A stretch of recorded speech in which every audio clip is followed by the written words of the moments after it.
Michael, what news there in Mexico have you heard, maybe from the government or any sort of reaction to President Trump's comments about deportation?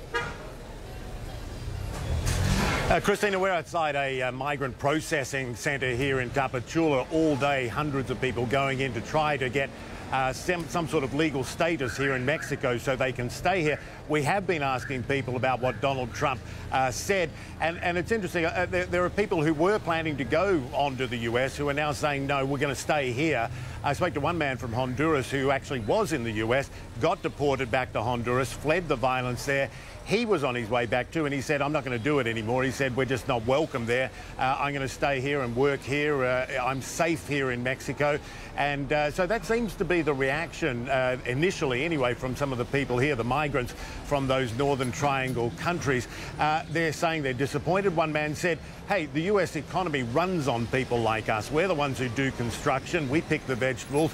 We do the sort of jobs that Americans won't do. So you kick everyone out, you're going to get hurt. We paid taxes when we were there, saying those sorts of things. But it's interesting that some people do feel disheartened about their prospects of moving north onto the US, and they're happy to try to get residency here in Mexico, at least for the time being, Christina. Yeah, and Michael, elsewhere, today is meant to be the deadline day, of course, for 6,000 troops to be expected at the Mexico border. But I hear that the reality is actually a lot less than that. What are you seeing?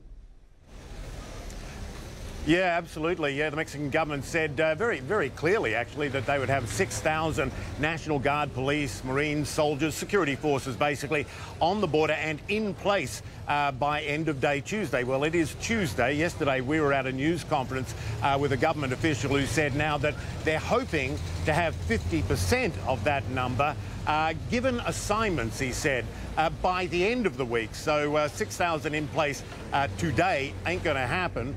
They're hoping to get half that number in place by the end of the week. But we are seeing an uptick of activity, roadblocks and that sort of thing, more sort of security forces around the town here and down on the border. We spoke to a human rights group yesterday, though. They make the point that it's not going to stop people who are fleeing for their lives. Here's our report.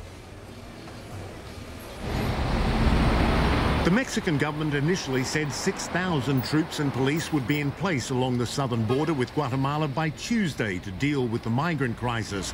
But at a news conference Monday, a government spokesman said that won't happen. I think that finishing this week, there should be approximately 50% of those 6,000 assigned.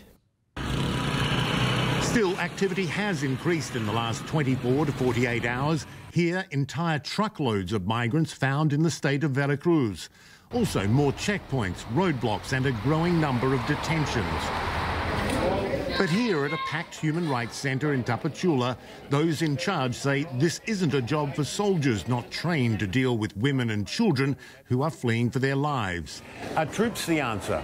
Is the military the answer? No, because they need protection. They don't need more violence, more detention, and being deported, sent back again to the violence in their countries. So you think it'll make it worse? Yes, I'm sure about that. Salva La Cruz says the centre he runs has seen more migrants in the past 5 months than the previous 3 years combined. And what people are fleeing in their home countries is worse than dodging troops to get here. The situation we have here is people hiding away from violence and trying to save their lives, because if they don't leave their countries, they will die, they will be killed. Mexico's government says it is unable to cope alone, needing international help, including from the US. Without a doubt, the U.S. will have to invest, because the Latin American migration phenomenon is not exclusive to one country, and all those involved should be doing this. The migrants come from many countries, but the vast majority come from right there, Guatemala. More than 210,000 apprehended at the US border in the 8 months to May. And this is one of the ways they get there. Jump on a pontoon, go from there to Mexico, $1 a head, and you're there. There are dozens more crossing points, a porous, nearly 1,000-kilometre border, and human rights groups say migrants will take more remote and potentially more dangerous routes to avoid security forces. But while the reasons they left in the first place remain, they will still come.